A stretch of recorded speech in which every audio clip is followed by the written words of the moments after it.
ఒకటి ఏంటంటే wrong statement ముందు అది డ్రాప్ చేసుకోమనండి. శాంతి భద్రతలు లేవు అన్నమాట డ్రాప్ చేసుకోవాలి. శాంతి భద్రతల గురించి గానీ, క్రైమ్ గురించి గానీ, వాళ్ళ మీద ఎలిగేషన్స్ గురించి గానీ, దేని గురించి చర్చించడానికైనా as a home minister I'm ready.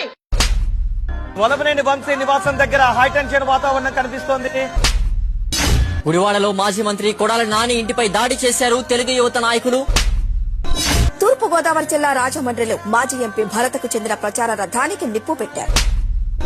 Chittoor జిల్లా పుంగనూరులో ఎంపీ మిథున్ రెడ్డిపై టీడీపీ నాయకులు దాడి చేశారు.